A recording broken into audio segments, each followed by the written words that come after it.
Muito bem, meus amigos e minhas amigas do Doze Amor, desse nosso estudo de segunda-feira, onde a gente estuda a Gênese. Mais uma vez, então, reunidos aqui, vamos dar continuidade ao nosso estudo. No final de semana, eu vim aqui para a casa do meu cunhado, a casa dele está vazia. Vamos mudar de casa um pouco, né, que a gente não sai de casa, então, pelo menos, né, troca de casa, para variar um pouquinho. E aqui é um pouquinho pequeno, se a minha filha me interromper aqui, eu já peço desculpa antecipada aí, mas acho que não conversei com ela, eu acho que ela vai entender. Mas qualquer coisa, viu, já fica antecipado aí. Pessoal, nós estamos então, só para retomar aqui, nós estamos no capítulo 3º, desculpa. Nós estamos lá na Gênesis, né? Hoje nós estamos no capítulo 3º. Hoje a gente vai começar o item de número 5. Tá bom? A gente está falando do bem e do mal. Então, Gênesis, capítulo 3, nós vamos aqui, item 5. Lembrando que nós estamos aqui numa mesa redonda. Então, totalmente à vontade, viu? Para me interromper, para perguntar, para falar, para opinar. Nós estamos aqui estudando juntos, tá bom? Eu vou compartilhar minha tela com vocês. E vamos meter ficha no estudo aqui.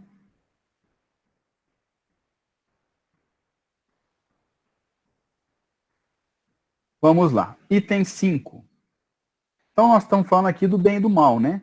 Aqui na semana passada, a gente estava discutindo aqui, né? Kardec vinha discutindo a origem do mal, né? De onde que teria a origem o bem e aonde que teria a origem do mal. E ele bem explicou para nós que nós já estudamos os atributos divinos. Então, sendo Deus todo bondade, o mal, obviamente, não poderia ter como causa Deus, né? Deus não criou o mal. Né? Tudo que vem de Deus é bom, é extremamente bom. Então, hoje, nós vamos entender um pouquinho melhor o que seria esse mal, né? E também, como disse na prece o Tonho, o quanto o conhecimento nos liberta e o quanto o conhecimento nos impulsiona, né? E vamos lá. Item 5. Tendo o homem que progredir, os males a que se acha expostos são um estimulante para o exercício da sua inteligência, de todas as suas faculdades físicas e morais, incitando-o a procurar os meios para evitá-los. Então a gente sabe que o progresso é uma lei natural, né? É uma lei imutável. Então, nós temos que progredir. Né? O nosso carro só anda para frente. Nós não damos ré, só andamos para frente. Às vezes a gente é teimoso demais e fica com o freio de mão puxado. Mas a gente só progride. Nós estamos hoje no nosso máximo de evolução que nós conseguimos até agora. Né? Mas o que acontece? O que Kardec está falando para nós? Ele está falando que os males a que nós estamos expostos, os males, esses males, eles estimulam o exercício da nossa inteligência. Então, não por outro motivo, nós inventamos as coisas. Né? Nós inventamos as casas para a gente poder ter abrigo, nós inventamos a geladeira para armazenar o nosso alimento, né? Nós inventamos o fogão para poder cozinhar a nossa comida. Mas tudo isso foi estimulado pelo quê? Pela necessidade. Então, vocês imaginam quando a gente, né, antigamente, quando a gente caçava, a gente tinha que matar um animal e comer na hora. Não dava para guardar para amanhã. Aí depois nós fomos descobrir que o fogo, né, se você cozinha, conserva um pouquinho melhor. Então, a necessidade nos impulsiona. Né? Ele é um estimulante da inteligência. E de todas as faculdades físicas e morais nossa, ela incita meios para a gente evitar esses males, físico e moral. Né? Então, os males físicos, né, a gente ficar nas intempéries da natureza, a necessidade aí de uma vacina, de um remédio, né? E também os males morais, né? Nós estamos fazendo o que aqui? Nós estamos aqui exercitando a nossa moral, né? É isso que Jesus vem nos trazer. A gente vai, através desse conhecimento, evitar os males morais. E Kardec continua assim, ó. Se ele, está falando do homem, se ele nada houvesse de temer, nenhuma necessidade o induziria a procurar o melhor. Então, se nós não tivéssemos os males, que necessidade que a gente ia ter de inventar alguma coisa, ou de procurar melhorar? Imagina, se nós não tivéssemos problemas, a gente ia melhorar para quê, ué? Para resolver o quê? Nós não teríamos nada que resolver.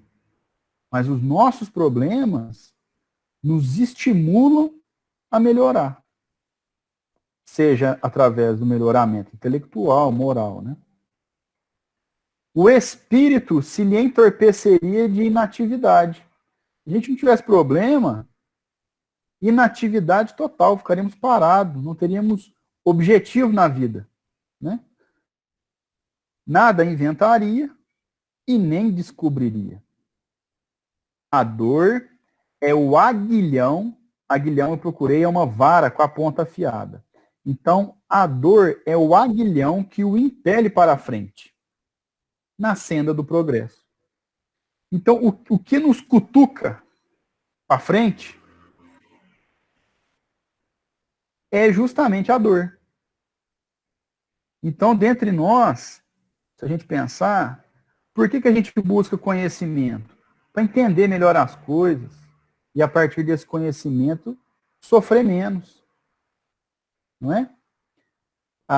Buscar ajuda para alguém. É por isso que a gente faz as nossas coisas. Nós estamos aqui reunidos por um motivo. Se nós todos não tivéssemos problemas, se nós não tivéssemos que evoluir, a gente não estaria reunido agora. Né? Não haveria motivo para isso.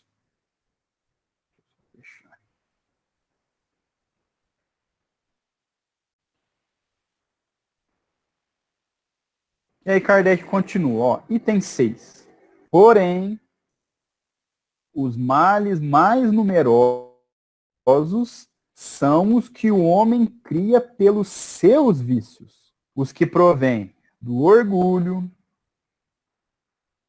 do egoísmo, da sua ambição, da sua cupidez, também é como se fosse uma ambição, né? E de seus excessos em tudo. Então, turma, se a gente parar para analisar aqui, bem como o Kardec está colocando para nós, a maioria dos males, nós mesmos que criamos. Então, nós temos os males da vida, né? Que é o básico, vamos dizer assim. Só que nós criamos muitos vícios além do que a gente precisava ter. Nós temos um mínimo de dor que nos impulsiona, mas a gente cria muito mais. Sabe por quê? Olha o que ele está falando para nós aqui. Porque nós somos orgulhosos, egoístas, ambiciosos, porque a gente busca excesso em tudo. Para a gente ter um carro não tá bom. A gente quer 2, 3. Muitas vezes, as pessoas erram porque não basta ter um companheiro, uma companheira só, quer ter 2, 3. Não basta ter um dinheiro suficiente para se manter, quer ter mais. Não basta fazer parte de algum grupo, tem que ser o destaque. E aí a gente começa a criar problema. Aí a gente tem inveja do próximo, aí a gente tira de quem não tem, a gente não consegue dividir as nossas riquezas. Olha o nosso mundo.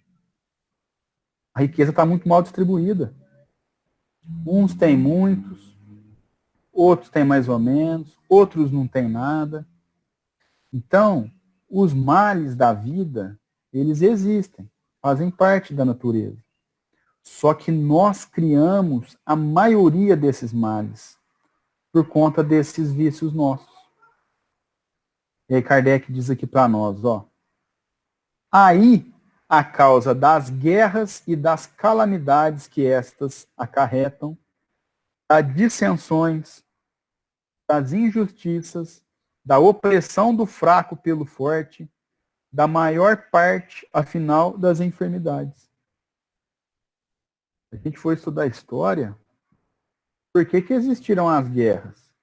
Porque um queria o território do outro, porque um queria o petróleo do outro, porque um queria impor ao outro uma religião, queria impor ao outro uma cultura. Por isso. Ou seja, onde está a origem disso? Orgulho, egoísmo, ambição. Dissensões, né? Os desentendimentos, vem de onde? Da falta de respeito com o próximo, de não entender que o próximo pensa diferente. Do mesmo jeito, as injustiças, a opressão, né? O fraco pelo forte, o fraco é oprimido. Enfim, grande parte, inclusive, das enfermidades nossas, tanto as enfermidades sociais quanto as enfermidades, as doenças mesmo individuais, são causas nossas, né? A gente vai comer, a gente come em excesso, vai beber, bebe em excesso, pensamento negativo em excesso, tudo isso causa enfermidade. Então é importante esse destaque que Kardec e a equipe deu aqui, porque muitas vezes a gente olha para fora para procurar a causa dos males. Mas a grande maioria está aqui dentro de nós mesmos, dos nossos excessos na vida. Deus promulgou leis plenas de sabedoria, tendo por único objetivo o bem. Em si mesmo, encontra o homem tudo o que é necessário para cumpri-las. Então, Deus promulgou as leis da sabedoria, né? Lei plena de sabedoria. E o objetivo único seria o bem. E dentro de nós, há tudo o que é necessário para cumpri-las, né? Nós temos a semente divina em nós.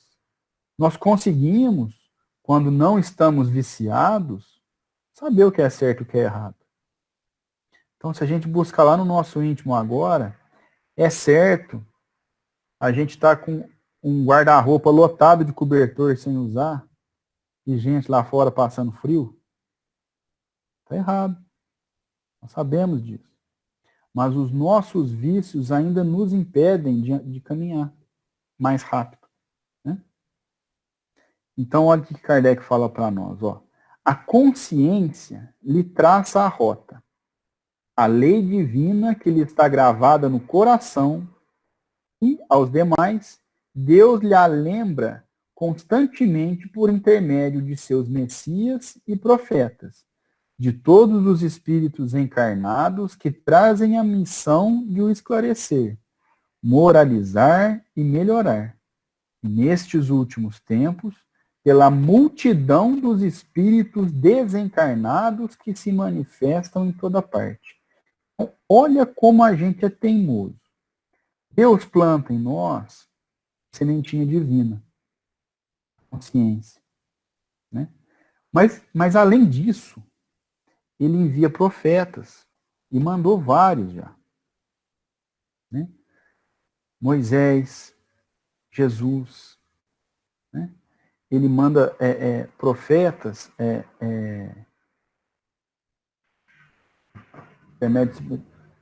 encarnados, alguns encarnados que têm a missão de esclarecer e melhorar. Então, vamos lá. Jesus, né? Estou falando de várias escalas, tá? Não estou colocando no mesmo patamar, não, mas de várias escalas, né? Moisés, Jesus, Allan Kardec, o Chico, Divaldo, sempre espíritos missionários que vêm aqui trazer a lição de amor para nós. Nós também temos, talvez não missionários, mas pessoas encarnadas que estão na luta do bem, que estão aí se movimentando, estudando, e lembrando a nós a toda hora que a gente tem que se melhorar, que a gente tem que se moralizar. E ele coloca que nesses últimos tempos, né, quando foi escrita a Gênesis, né, foi, cadê? Deixa eu ver se eu tenho a data rapidinho aqui para nós. 1868. Então, lá nessa época, quando ele fala os últimos tempos, é a revelação que a gente estudou, a terceira revelação, o espiritismo. Fervilhou de comunicações espíritas no globo todo. E nessas comunicações, que a gente tem até hoje, inclusive, os espíritos se manifestam por toda parte. E eles estão nos dizendo o quê? Estão dando relato de sofrimento, porque não se utilizaram bem da moral. Os espíritos superiores vêm nos orientar.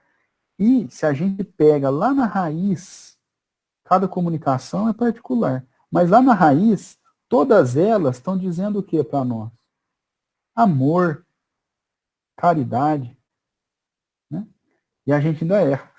Vocês viram tanto que a gente é teimoso. Mas então,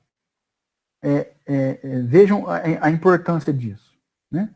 A consciência nos traça a rota, Deus nos envia espíritos, messias, profetas, e além disso, permite, né, e nos brinda com a comunicação dos espíritos, tudo isso para quê? Para que a gente caminhe no sentido do bem. Que a gente busque o bem como objetivo principal. Se o homem se conformasse rigorosamente com as leis divinas, não há duvidar de que se pouparia aos mais agudos males e viveria de todo na terra. Então, se nós nos conformássemos com as leis divinas, a gente pouparia muitos males nossos, né? Então, a gente tem desentendimento em família, desentendimento às vezes no trabalho, tudo porque a gente deixa de lado essa moral que o Evangelho prega para nós. Fora isso, os males do corpo, alimentar pensamento negativo, consumir coisas das mais diversas em excesso, agredindo o nosso próprio corpo, né? E aí Kardec continua, ó. Se assim procede, é por virtude do seu livre-arbítrio. Sofre, então, as consequências do seu proceder. Ou seja, se a gente caminha desse jeito, sem seguir o Evangelho, sem seguir as leis divinas, é em virtude do quê? Livre-arbítrio. Livre-arbítrio. A gente faz com a nossa vida o que a gente bem entender. Só que tudo tem consequência. E aí é o que se fala na evangelização para as crianças, né? Se você planta cenoura, você colhe cenoura. Se a gente plantar erva daninha, a gente vai colher erva daninha. Né? É basicamente isso. Né? É até um trecho aqui que faz referência até ao Evangelho segundo o Espiritismo. Né? Vamos lá. Item 7. Entretanto, Deus, todo bondade, pôs o remédio ao lado do mal. Isto é, faz que do próprio mal saia o bem. Eu achei muito interessante isso aqui. Muito legal. E de fato é desse jeito mesmo. Como é que então Deus coloca o bem, coloca o remédio ao lado do mal? Né? Como é que do mal pode sair o bem? Olha que legal. Um momento chega em que o excesso do mal moral se torna intolerável e impõe ao homem a necessidade de mudar de vida. Gente, isso aqui é bondade divina na sua mais pura essência. Qualquer pessoa que a gente pode imaginar, até nós mesmos, a gente pensa o seguinte: não, eu vou viver no mal mesmo. Eu vou beber em excesso, eu vou agredir as pessoas, eu sou assim e acabou, eu sou intolerante e acabou. Quantas e quantas pessoas nós conhecemos que eram assim e que se viram na necessidade de mudar, porque a vida passa a ser intolerável. Imagina alguém que briga com todo mundo. Ah, eu falo o que eu quero, não estou nem aí não. O que acontece com essa pessoa? Vai perdendo os amigos, vai perdendo a família, até que chega um ponto que ela fala: nossa, eu preciso mudar. Isso é muito comum dentro do meio do futebol, que eu gosto muito, acompanho, e também dentro das artes, né? da música, por exemplo. Né? Pensa um cantor, né? Esse cantor ele tem uma vida de excessos, né? Excesso às vezes, de álcool, às vezes excesso de farra. Chega num ponto da vida que ele para tudo de uma vez só. No futebol também, né? O pessoal vem de uma origem muito simples, às vezes, e ganha dinheiro de uma vez e acha que tem que gastar tudo, que tem que aproveitar a vida. E tem até um jogador que eu gosto muito, que ele levou uma vida de excesso, até que ele chegou num ponto que ele estava perdendo a família dele, perdendo a mulher, os filhos, todo mundo se afastando dele. E aí o que aconteceu? Se tornou intolerável a vida para ele. Aí ele larga tudo isso. Ele larga os excessos, gastava muito dinheiro, ele falou, né? Ele larga tudo isso para ter uma vida mais simples, que é longe desses excessos morais. Então, vejam como o remédio está do lado do mal. Se a gente praticar mal demais, nós mesmos não nos aguentamos. E aí a gente sente a necessidade de mudar. A necessidade de mudar de vida. Muito bonito isso, né? Instruído pela experiência, ele se sente compelido a procurar no bem o remédio, sempre por efeito do seu livre-arbítrio. Então ele só vai buscar o bem, mesmo depois desses excessos e tal, ele se vê compelido a procurar o bem, a procurar o remédio para os males dele, que é o bem. E aí é o exercício do livre-arbítrio. Então veja que na vida, nós estamos sempre com o livre-arbítrio na frente, tocando o barco para nós aí. Se ele não quiser mudar, ele não muda. Então o mérito e o demérito é sempre nosso. Isso, mais um sinal da bondade divina, né? Quando toma melhor caminho, é por sua vontade e porque reconheceu os inconvenientes do outro. A necessidade, pois, o constrange a melhorar-se moralmente, para ser mais feliz, do mesmo modo que o constrangeu a melhorar as condições materiais da sua existência. Então, a necessidade, ela nem, a gente citou muito, eu citei muito aqui, né? A necessidade material. A gente passava frio, precisamos construir umas casas, a gente teve que dominar a agricultura para poder se alimentar, necessidade material. Mas também a gente sente a necessidade de se melhorar moralmente para ser mais feliz. Né? Então, tenho amigos particulares, meus amigos próprios, que a gente ficou um tempo sem se encontrar, desde a escola, e a gente se encontrou e eles falaram, nossa, cara, mudei muito. Eu também mudei muito, né? Acho que todo mundo. Porque a gente busca ser cada vez mais feliz. E quando a gente observa, para ser cada vez mais feliz, o caminho para a felicidade, ele é a melhora moral. A gente procura se espiritualizar mais, a gente procura ser menos reativo, né? Às vezes alguém nos ofende, a gente tenta ser menos reativo, trabalhar o perdão. Então a necessidade, ela vai os males, né, a necessidade, eles nos impulsionam materialmente, por conta da matéria física, né, e moralmente também. Então as nossas duas rodas aí vão sendo impulsionadas. Item 8. Pode dizer-se que o mal é a ausência do bem, como o frio é a ausência do calor. Isso aqui eu também achei sensacional. Me fez compreender melhor, ou compreender de verdade o que seria o mal, né? O mal, ele é a ausência do bem. Então ele não é uma coisa por si só, o mal. Como o frio é a ausência de calor. Se a gente está numa sala fria, o calor chega e esquenta para nós. O bem, mesma coisa.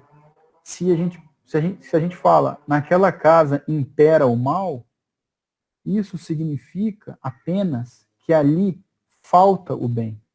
Não significa que há algo ali que faça mal. Né? Então, olha que bonito isso.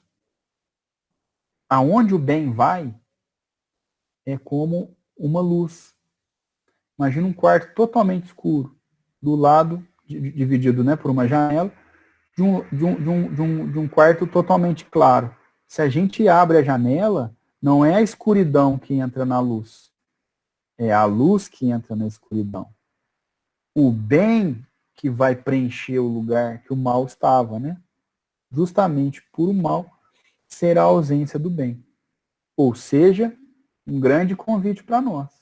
Onde a gente olhar e achar que ali, né, as atitudes, o ambiente está mal, né, não está legal, qual que seria a arma que a gente poderia utilizar ali? O bem. Né? Muito legal isso.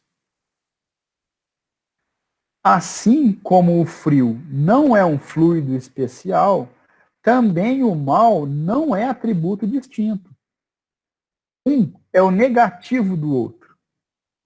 Então, o frio, ele não é um fluido especial. O fluido especial é o calor, né?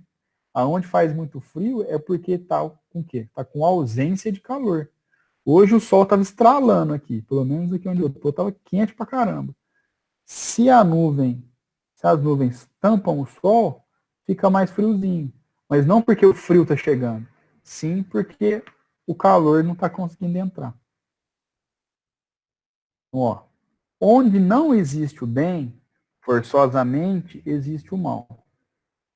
Não praticar o mal já é um princípio do bem. Deus somente quer o bem. Só do homem procede o mal. A gente estudou que Deus é todo bom, como é que dele poderia vir o mal? Não faz sentido. É de nós que o mal vem. Dos nossos excessos, da nossa vaidade, da nossa ignorância. Né?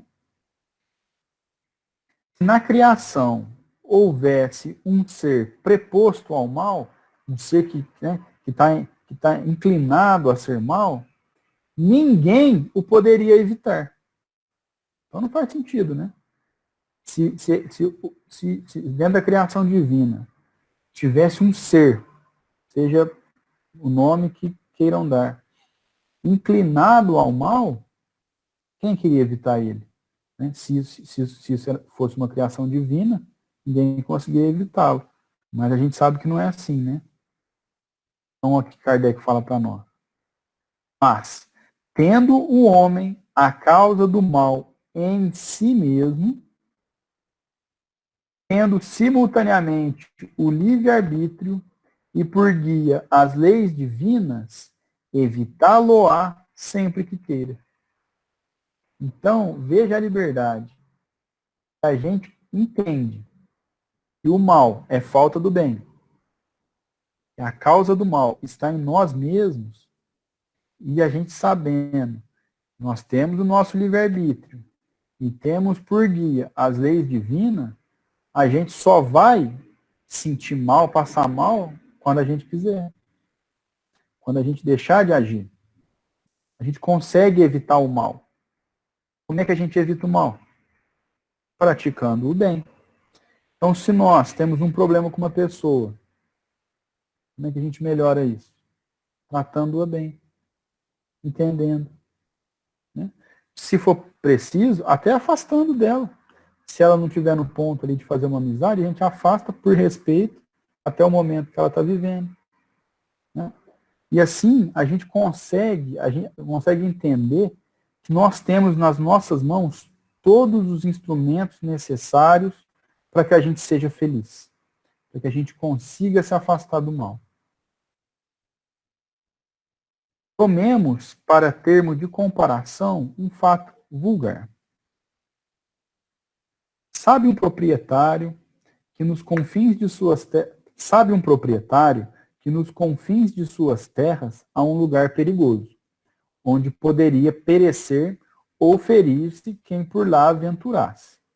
Então, o dono de uma terra, ele sabe que tem um lugar lá na terra dele, em determinado ponto, que é muito perigoso. Né? E se alguém for lá, essa pessoa pode morrer ou pode se machucar.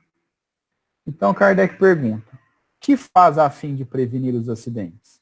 O que esse proprietário de terra ele pode fazer para que se evite acidentes nesse lugar? Né? Então, manda colocar perto um aviso, tornando defeso, né, proibido, ao transeunte ir mais longe por motivo de perigo.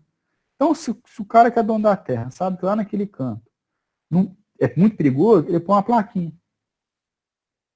Então, naquele lugar ele tem onça, ele põe uma plaquinha, cuidado, onça, por exemplo, né?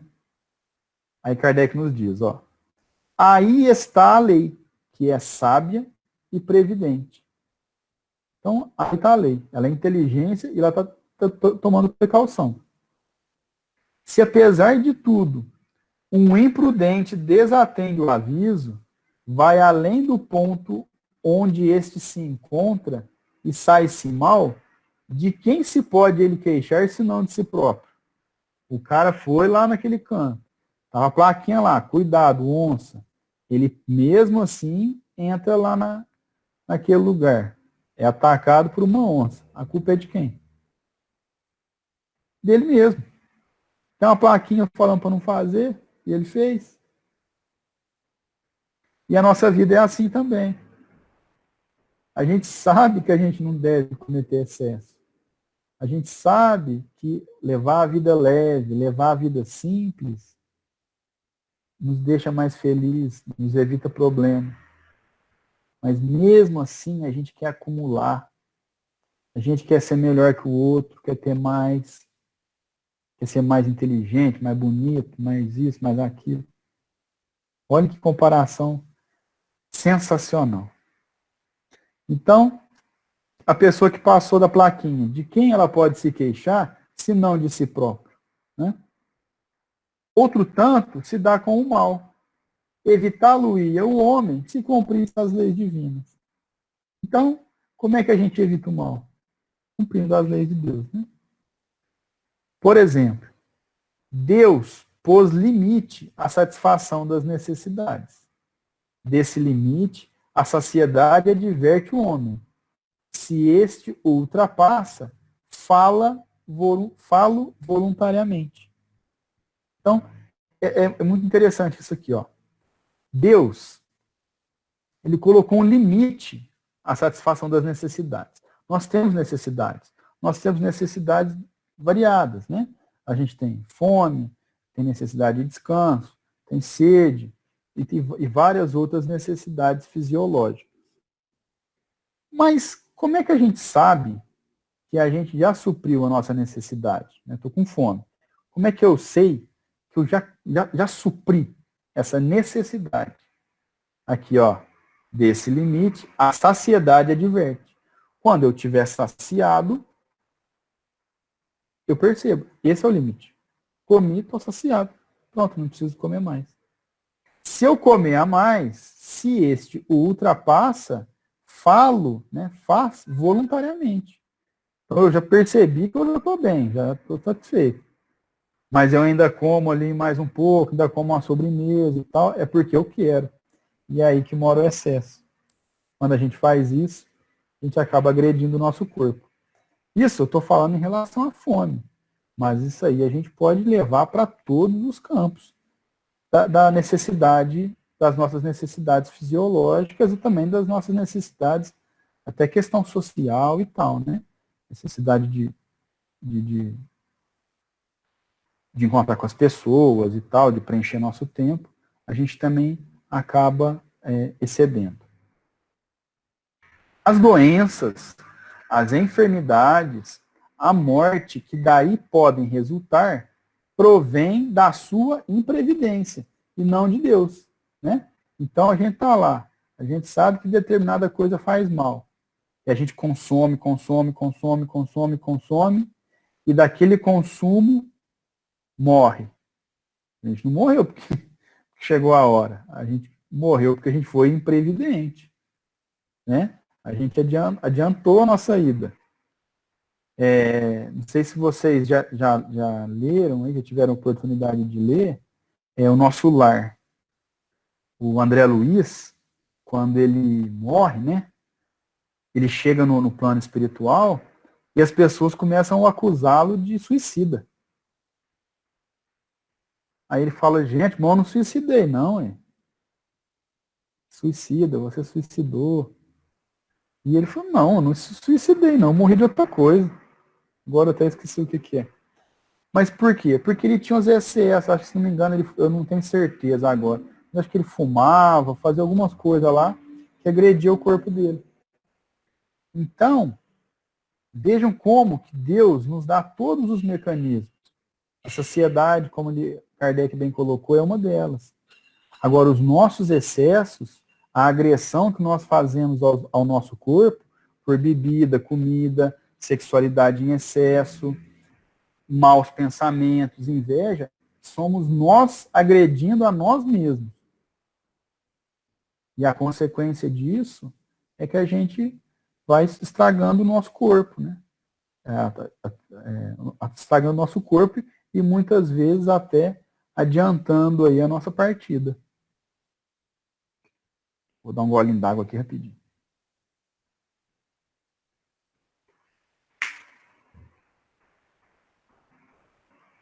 Vamos lá. Item 9. Decorrendo o mal das imperfeições do homem, e tendo sido este criado por Deus, dizer-se-á, Deus não deixa de ter criado, senão o mal, pelo menos a causa do mal. Se houvesse criado perfeito o homem, o mal não existiria. Então ele está trazendo um raciocínio aí que poderíamos ter assim, ó, que se o mal vem das imperfeições do homem, e foi Deus que criou o homem, então Deus criou a causa do mal, né? Porque Deus não criou o homem perfeito. Porque se Deus tivesse criado o homem perfeito, o mal não existiria. Não é isso? E aí ele vai desenvolver essa ideia. Ó.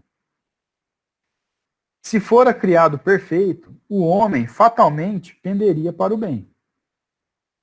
Ora, em virtude do seu livre-arbítrio, ele não pende fatalmente nem para o bem, nem para o mal. Então, em virtude do nosso livre-arbítrio, nós não pendemos fatalmente, né? Quer dizer, não é totalmente nem para o bem, nem totalmente para o mal. Quis Deus que ele ficasse sujeito à lei do progresso e que o progresso resulte do seu trabalho, a fim de que lhe pertença o fruto da mesma maneira que lhe cabe a responsabilidade de uma vez a justiça divina. Quis Deus que o homem, né, que o ser humano, ficasse sujeito à lei do progresso. E lei do progresso, cada um caminha na velocidade que quer. Cada um busca se melhorar do jeito que quer, no tempo que quer. Né? E por que ele fez isso? E ele ainda coloca, o progresso é resultado do seu trabalho. Então, vocês aí, eu aqui e todo mundo que está no grau de evolução que está por mérito e demérito próprio. Hoje, se eu tenho a condição que eu tenho hoje, é por mérito meu. Né? Por conta do livre-arbítrio. E vocês têm o que vocês têm por mérito de vocês. Né? Por conta do livre-arbítrio. Porque o progresso é resultado do trabalho individual de cada um. Então, ele coloca, ó, a fim de que lhe pertença o fruto do trabalho. O fruto que a gente está colhendo agora, nós plantamos lá atrás. E o que nós estamos plantando hoje, nós vamos colher lá na frente. Né? Só que isso é uma via de mão dupla. Da mesma maneira que lhe cabe a responsabilidade do mal que pratica por vontade própria. O mal que eu colho hoje, eu plantei lá atrás. E o mal que eu estou plantando hoje, eu vou colher lá na frente. O nosso exercício de evolução moral é o quê? É plantar mais o bem do que o mal, até que a gente consiga atingir um nível de evolução que a gente só pratique o bem. Então, isso é livre-arbítrio. Isso aí é mérito de cada um. A questão, pois, consiste em saber-se qual é no homem a origem da sua propensão ao mal.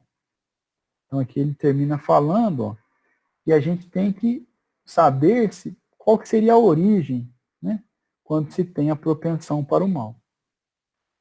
E aqui ele coloca um trecho, né, do livro A Razão do Espiritismo. Ó. O erro está em pretender-se que a alma haja saída perfeita das mãos do Criador, quando este, ao contrário, quis que a perfeição resulte da depuração gradual do espírito e seja obra sua. Houve Deus por bem que a alma, dotada de livre-arbítrio, pudesse optar entre o bem e o mal, e chegasse às suas finalidades últimas de forma militante e resistindo ao mal. Se houvera criado a alma tão perfeita quanto ele, e, ao sair-lhe das mãos, a houvesse associado à sua beatitude eterna, Deus tê-la-ia feito não à sua imagem, mas semelhante a si próprio. Então é isso aí que a gente tem falado mesmo, né?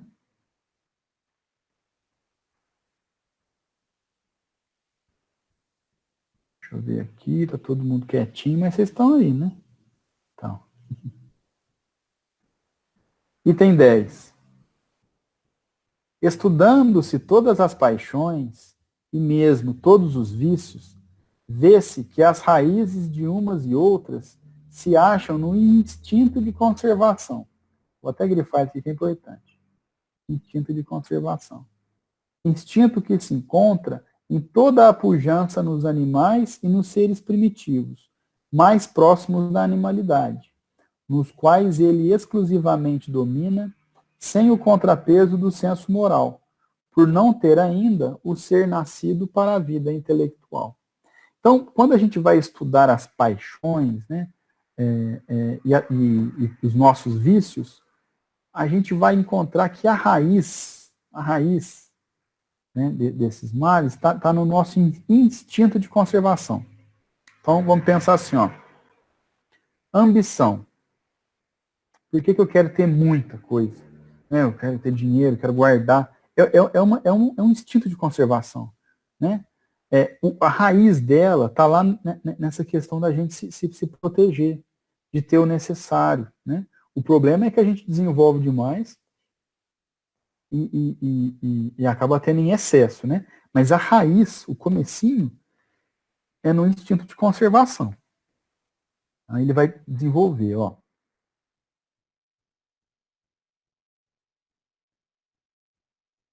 O instinto se enfraquece à medida que a inteligência se desenvolve, porque esta domina a matéria. À medida que a gente desenvolve a inteligência, a gente consegue dominar o nosso instinto. É isso que ele está falando aqui. Então, vamos pensar. Né? A gente está aí nesse instinto de juntar coisa, nesse instinto de ser até agressivo. Né? Tem pessoas que às vezes sofreram muito na infância, né? E por medo de sofrer já são agressivas rapidamente, assim, né? À medida que a gente desenvolve a inteligência, a gente consegue dominar os nossos instintos. A gente consegue entender que comer demais faz mal, né? À medida que a gente tem para fazer consumo de algumas coisas, né? À medida que a gente tem de controlar os nossos horários, né? Regular o nosso sono, à medida que a gente tem para controlar os nossos pensamentos, desenvolver uma meditação, né?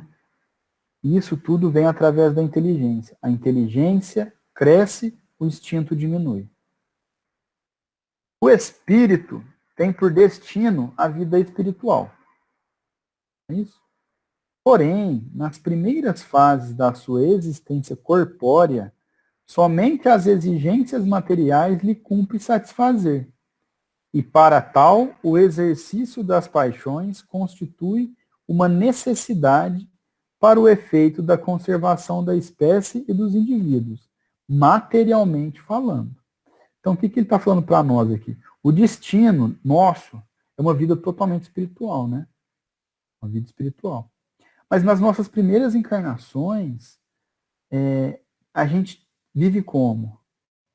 Né? Lá ignorantes, muito mais do que somos hoje. A gente vivia lutando pela conservação nossa. Né? E aí a gente só buscava a satisfação do corpo. Né? Cumprindo satisfazer as exigências materiais. E aí a gente exercitava as paixões, né? Para o efeito da conservação da espécie e dos indivíduos. Então, a gente brigava, né, até matava por comida.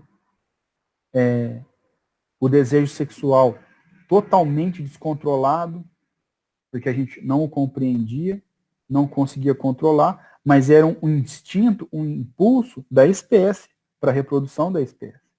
Então, materialmente falando, a gente ficava quase que totalmente entregue a essas necessidades. E agora vem a gente, ó. Mas, uma vez saído desse período, outras necessidades se lhe apresentam. A princípio, semi-morais ou semi-materiais. Depois, exclusivamente morais. Então, saímos do período das nossas primeiras encarnações. E aí começam a aparecer outras necessidades, né?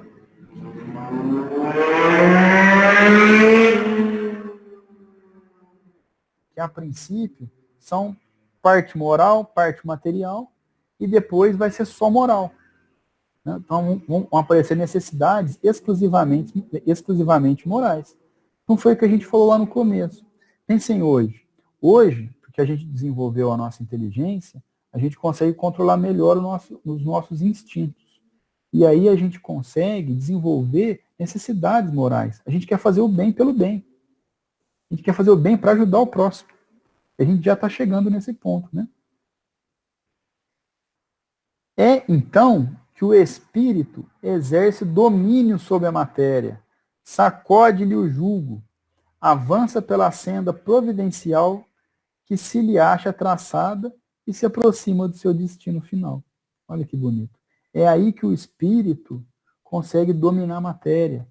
Então, os nossos instintos, todos esses que eu citei, a gente consegue controlar através da nossa inteligência.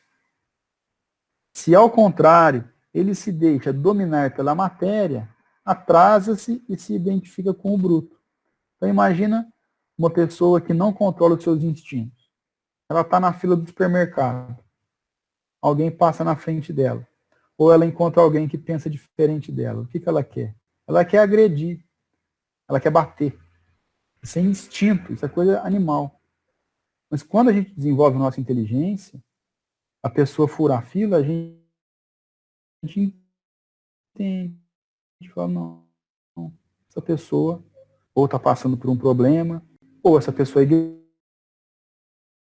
uma briga. E a gente usa a nossa inteligência e controla o nosso instinto. Oi, Tony.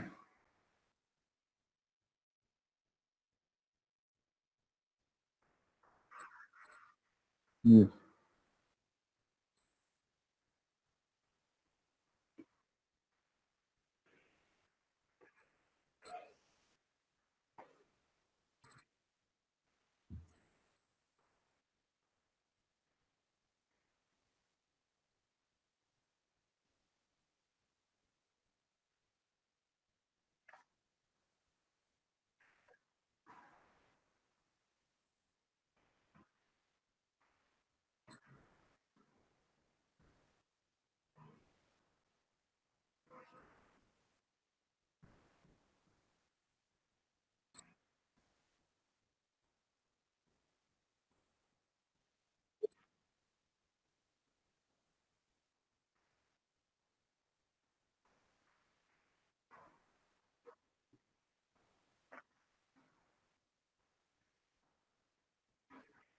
Uhum.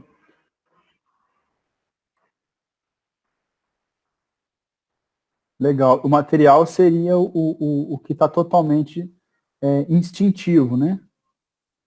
É isso?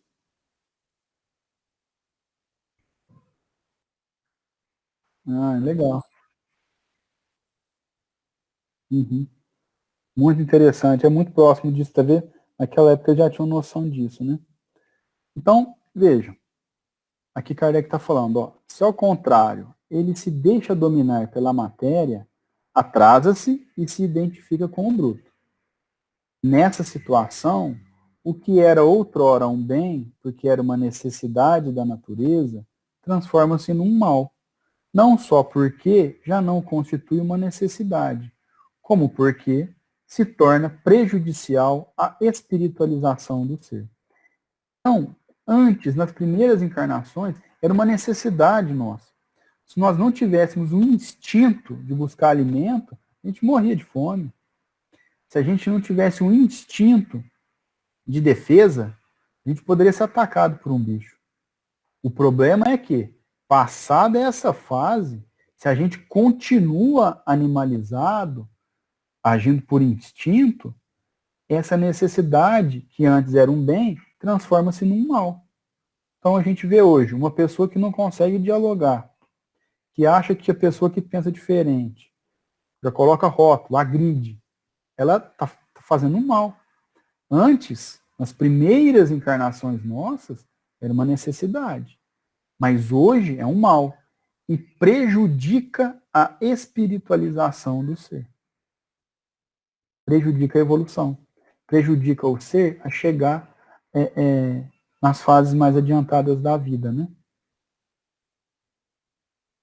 Muita coisa que é qualidade na criança torna-se um defeito no adulto. Olha que comparação interessante, é mesmo.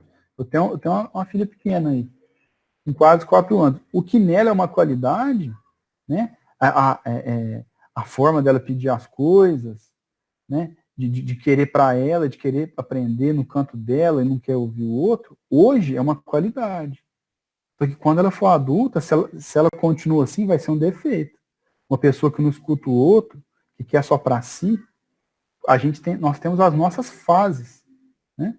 E a nossa fase animal e instintiva de buscar agressividade, né? De buscar sexualidade em excesso, isso já passou há muito tempo. Se nós continuarmos com isso, nós vamos prejudicar a espiritualização do nosso ser. Nós vamos prejudicar a nossa evolução. Só para terminar aqui, já estou acabando. O mal é, pois, relativo e a responsabilidade é proporcionada ao grau de adiantamento. Olha que legal, a responsabilidade é proporcional ao grau de adiantamento. Se lá atrás, nas primeiras encarnações, você mata por comida, né, você mata, é um grau de responsabilidade. Hoje, é outro. Todas as paixões têm, portanto, uma utilidade providencial, visto que, a não ser assim, Deus teria feito coisas inúteis e até nocivas. Então, essas paixões, elas têm uma utilidade providencial, né? Deus não ia criar isso à toa, né? Mas no abuso é que reside o mal. É no abuso que reside o mal. E o homem abusa em virtude do seu livre-arbítrio. Se a gente faz coisas em excesso, é por livre-arbítrio, que nós temos noção da saciedade, né? Então, o mal reside aonde? Reside no abuso, é no excesso das coisas, né? Então, não adianta proibir de tudo ou liberar de tudo. Nós temos que ter bom senso com as coisas, né? Não abusar de nada. Mais tarde, esclarecido pelo seu próprio interesse, livremente escolhe entre o bem e o mal. Muito bom, pessoal. Ó, falei demais, né? É isso aí. Deixa eu tirar minha tela aqui. Agora, semana que vem vai para o item 10, né? 11. 11, Honória. Isso mesmo. A gente vai estudar o instinto e a inteligência. Aí ele vai explicar a diferença mais firme ainda dessa diferença do instinto e da inteligência. Eu vou ver se a Maria José vem terça-feira aqui, que ela está querendo conversar com o Zé Mauro. Ah, então você já pega ele aí, ó, o homem aí. Aproveita que eu já estou aqui. Hoje ela falou, eu não sei o telefone dele, senão eu ia ligar para ele. Eu falei, nem eu sei. A senhora quer anotar? Só tem como anotar aí? Oi? A senhora tem como anotar o número? Com a Maria José? É. Ela passou aqui hoje, aqui em casa, a tia dela mora aqui pertinho. Agora a tia dela vai mudar lá para o Brasilândia, já está triste, coitada. Uhum. A senhora quer que eu passe o número do telefone para a senhora, passar para ela? Como? O número do meu telefone? Tá muito... eu tenho parede de ouvido, tá difícil, tá zoando a voz. Eu Tá não estou bom. entendendo. Então, segunda-feira a gente fala. Tá bom, Tá bom. beleza, Tonico. Beleza. Vou ver se ela vem terça-feira. Tá Na certo. segunda-feira que vem, né? É segunda-feira. É. Ô, Caio, Fica à vontade, Lucélia. então, pelo que você acabou de explicar, eu, eu posso entender que Deus, ele nos criou simples e ignorantes, mas ele gravou a lei divina em todos nós. E pela consciência, a gente vai nos guiando, certo? E a gente entende que esse desenvolvimento é um desenvolvimento racional pela educação, certo? Quando a gente escolhe, entre aspas, errado, a gente arca com as consequências. E arca com as consequências na medida que a gente tem um adiantamento moral. Então, a ideia de pecado original e queda e encarnação como castigo não existe. A gente não encarna e reencarna como castigo, mas como educação, certo? Perfeito, perfeito. A gente encarna para aprender, não para sofrer. Uhum. Perfeito, né? Eu acho que sim, eu penso que sim.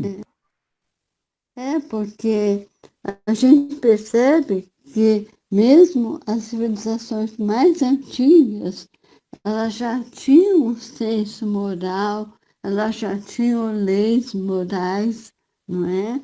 E isso foi desenvolvendo cada vez mais. E Deus, né, enviando Messias, profetas, e hoje nós temos os espíritos, né? Então, a gente tem que entender que Deus não vai nos castigar jamais. Ele não vai. Isso, castigo, é um conceito humano, não é um conceito divino. Eu sempre falei que eu não gosto dessa palavra pecado, porque na realidade ela não é um conceito divino, é errado, não é? E nem falar o seguinte, existe um lugar onde nós vamos sofrer, né, em consequência dos nossos erros. Não, nós vamos sofrer quando a gente desencarna, porque nós vamos tomar consciência dos nossos erros, das nossas escolhas, né, equivocadas. Então, o sofrimento é moral, que é muito pior do que um sofrimento físico. Quando a gente perde alguém, dói muito mais do que uma dor física. Então, esse sofrimento moral que a gente, no plano espiritual, a gente sente, é o que faz a gente voltar e tentar melhorar. E ele não vai existir se nós não tivermos um grau de adiantamento. Então, à medida que a gente adquire um grau de adiantamento, no plano espiritual, o nosso sofrimento vai ser maior ou menor. Quer dizer, nós aqui temos um conhecimento bem relativo, certo? Se a gente cometer algum fizer alguma escolha que já não é assim tão equivocada, não é? O nosso sofrimento espiritual vai ser muito maior do que nossos antepassados, que não tinham ainda esse desenvolvimento, adiantamento, que ainda é relativo, lógico, mas que nós temos. Eu entendi direito. Ó, eu concordo com tudo que você falou, eu penso assim também. É um alívio, né? Saber que a gente pode aliviar ou aumentar o nosso sofrimento, né? Dá vontade de mentir, né, Caio? É, exatamente.